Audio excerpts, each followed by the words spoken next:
Ano nangyari? Oy, ano nangyari sa inyo ni Milka? Ba't balita ko na ano ka ng mama niya? Hindi. Ano? Sinermonan ka ng mama ni Milka?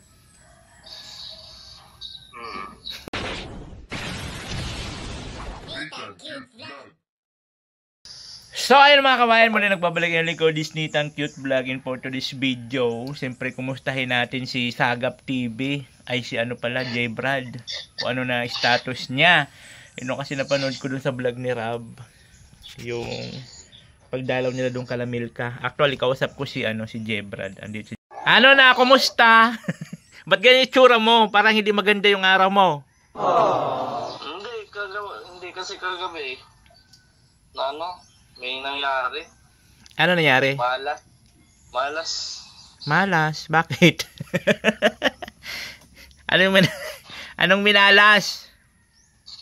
Nawala yung anong tawag dito? Yung pang-vlog kong cellphone baga na hulugan. Ayay! Tapos na ba hulugan yon?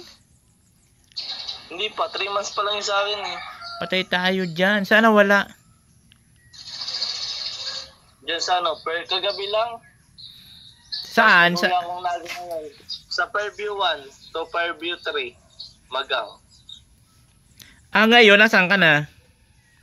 Nasa Naga. Nag-uwi na muna ako kasi i-deliver, may exam kami. Exhibit. Para makagraduate. Okay. Kamalasan man yung cellphone mo. Hulugan pa naman pati iyon. Naku po. Ano nangyari? Oy, ano nangyari sa inyo ni Milka? Ba't balita ko na ano ka ng mama niya? Hindi. Ano? Sinermonan ka ng mama ni Milka? Tapos nawala pa yung cellphone mo. Ang kawawang nila lang. Uy, kawawa man si J Brad. pero dun kaya Nathan sa part ng mama ni Melka, naunawaan ko naman baga. Kasi magulang siya, kumbaga si Melka lang yung breadwinner sa pamilya nila na parang siya magtataguyod. Kaya tama lang naman yung mga sinabi ni mama niya. Oo naman, bilang isang magulang. Kahit naman ako lalo pa kung kahit naman ako sa Junakis ko, kung ay mag-isa lang pati yun, pag ganun din sasabihin ko. Kaya sa mga, masabi mo sa mga negative comments na nag-negative comments sa mama ni Nelka? Kasi opinion nila yun Siyempre may mga anak rin sila. Pero sa akin, hindi na siyempre breadwinner din ako sa pamilya, sa amin po ako Nathan. Sa akin, wag naman natin i-bash ng todo yung yung mama ni Melka. Ni Melka. Hati kasi ang hati ang opinion eh. Oo. May kanya-kanya tayong opinion. Kaya nga, ano lang naman bilang isang magulang, pinoprotektahan niya lang si Melka. Pero yung mukha mo hindi maganda dahil sa cellphone. Ang kawawang J Brad. Hinulugan pa pala yon. Ay patay tayo dyan, yando pa yung video mo nang nag-practice ka mag-drive. Oo. Di ba utang pa nga yung yung last kong hulog doon, utang ko pa sa'yo. Ayun ba yon? Yung sa home credit? Oo, yung sa home credit. Kaya ngayon, tignan mo, maghuhulog ako na nawawala yung cellphone ko. Ay patay tayo dyan. Wala, kailangan mo hulugan yung kahit wala ng unit. Sana may makapulot at ibalik man lang sana. Wala pa akong wala pa ting revenue ngayon, tambira. Wala akong sahod din ngayon. Natawagan mo ba? Natawagan mo yung number mo doon? Oo, nag-ring naman kaninang umaga. Tapos, tig-detect ko, hindi ko siya na-detect kasi nga, hindi na online. Kumbaga, walang data. Nice. Patay tayo dyan. Sana mayroon malang makapulot na mabait. Hindi ko pa iniisip yun Kailan ka babalik dito? Balik ako bukas agad dyan. Sayang. Pagkatapos ng exam, baka mamaya magbiyay ulit ako Magkano ba yun? Magkano bang doon? Magkano ang price noon? Ano yun? 26. Hulugan. Isang taon? 1 year and 1 month. Tapos 3 months mo palang nahulugan? Ayay. Nakakalungkot na pangyayari. Kaya pala nakita ko yung post mo eh. Malas sa'yo yung 2025. Tawanan mo ang iyong problema. Ayaw, di ma. Alam na ba ni Raji? Hindi pa alam ni Kuya Rab. Sabihin mo kay Raji.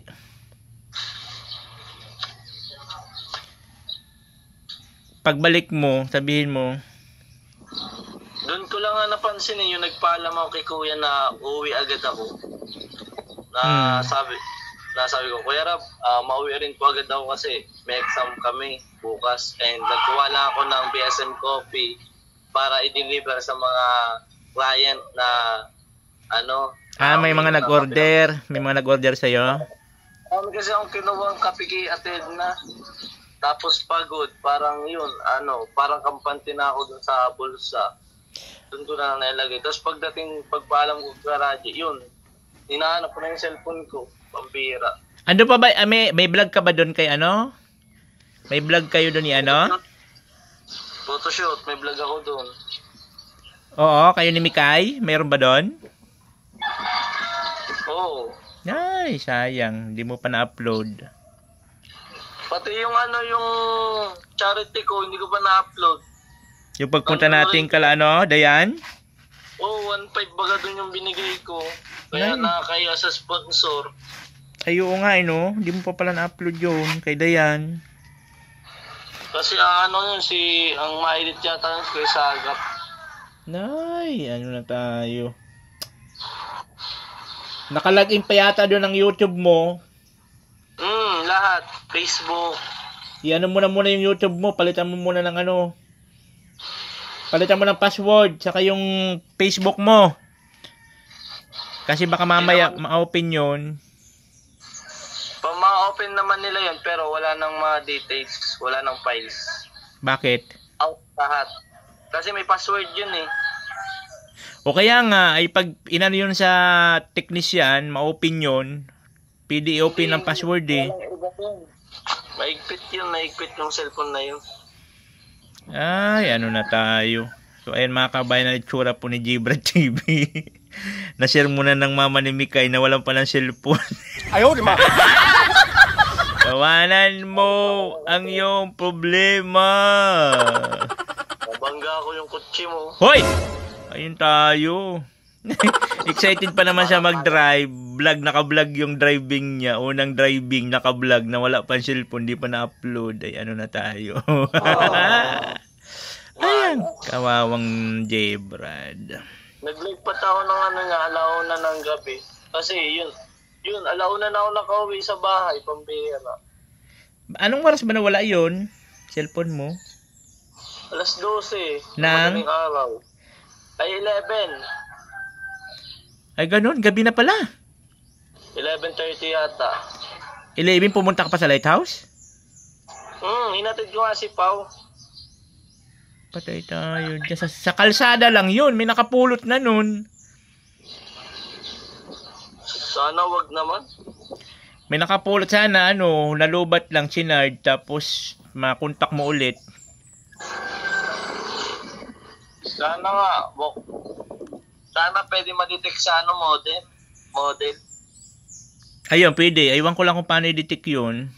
Kung nasaan na siya. Kasi may insurance, sana may insurance gumana yung insurance. Hindi ko pa naman tapos sulugan. Saan mo kinuha yun? Dito sa diet? Oo. Tapos graduating pa, pambihirang buhay ito, 2025 na. Punta mo dun sa binilhan mo, baka mayroon silang access kung paano ma-detect yung unit. Sige na. Yung Enchanted Kingdom namin ng EDC. Ang dami mo palang exact na doon, stock na video. Pati yung ticket na Enchanted Kingdom nandun. Ay, ano na tayo, J-Brad? Ano na tayo, J-Bro? Ay, itsura mga kaubayan ni J-Brad, Kawawang nila lang. Kagabi pa ako na-stress. Stress talaga yun, lalo pa kung hindi pa tapos hulugan. Kasi kahit di mo makuha yung unit, hulugan mo pa rin yun sa home credit. Kaya Oh, sige na, J. Brad, at ako'y maliligo na. makapunta rin niya ako doon, kuya. Sige.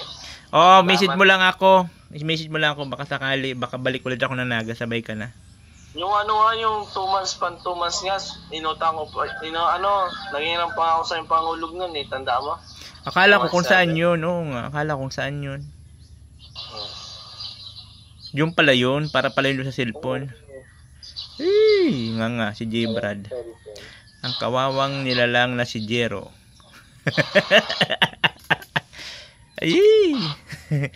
Sige na. Maliligo ako. Salamat sa oras mo. Talaga itong 2025. Hindi malay mo may kapalit ko na swerte, no ka ba? May kapalit na swerte yan. Huwag kang ganun. Sige nga. Mauna na rin ako yan kasi may mapunta rin ako. Gutom na ako. Okay, sige. Okay.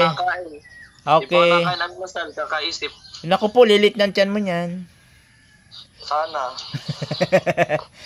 Sige na, babay na. Message na lang. Apa. So ayun na nga po mga kababayan na nakakalungkot na nangyari sa buhay ni J. Brad. Pero doon naman po sa part ng mama ni Melka, no? So normal lang naman yung bilang isang magulang na magbibigay sila ng opinion, magbibigay ng concern sa anak nila, lalo pat si Melka lang yung nila, breadwinner. Ba tawag yung breadwinner? Si J. Brad ganon din, no? So sana, kasi nakikita ko din mga komento, hati po yung mga komento, hati. Pero sabi ko nga, may kanya-kanya tayong opinion at kanya-kanyang pag-iisip. Igalang na lang po natin ang respeto po ng bawat isa. Kaya, okay, sige po. Tapang ni Tapang niya. So ayan po yun po yung natin kay J. Brad sa mga naguguluhan pa rin sa sitwasyon ni doon sa vlog ni Kalinga Prab. Sa mga hindi pa po nakapanood, manoodin niyo po sa second channel po ni Rabuni, no? Andun po yung vlog nila ni J. Brad sa ni Melka. So ayan po habang nag-aantay pa tayo ng message ni Sagap TV at sila po ay nag-scout pa.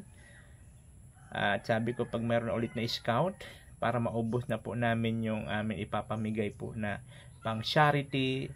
Ayan po. So mayroon pa po kasi natitira kami sa bigay po ni Happy Life del Cavalle and of course ni Ate Ditas Doki. Yun na lang po yung natitira na ipapamigay natin. Actually, yung mga iba na pamigay na rin. So, naka-private na lang po yan sa ating YouTube channel. Ipapublic ko na lang po yon. Kasi ang ginagawa namin, edit, upload, pero naka-private lang yan. Ipapublic mo na lang mo yung daily para mayroon kang upload. So, ayan po, maraming salamat. Thank you so much po. At siyempre, sana po madagdagan pa ang mga magtiwala, mag-share ng kanilang mga blessing. Nang sa ganun po ay mas marami pa po tayong mabigyan ng mga kababayan natin, mga senior. Nakita nyo naman po yung tawag nito, yung mga talagang pinag-uploads ko, pinupunta namin ni Sagap, yung mga sa mga kasulok-sulukan talaga. So majority talaga namin sa mga senior para kahit papano kumbaga sila yung mga nasa dapit hapon na yung kanilang mga buhay dito po sa mundo. So sana bago man lang sila kunin ni God, ay mapangiti natin sila, mabigyan natin ng kunting kasiyahan sa kanilang mga buhay. Kaya yung mga hindi po pag-skip ng ads ay napakalaking tulong po yun. At sa mga nag-share po ng blessing. Thank you so much po sa pagtitiwala at sa mga, siyempre sa mga nagbibigay. Maraming salamat po and I thank you. Oh, natin cute vlog, ikaw ang bida. Sa bawat tawang kwento mo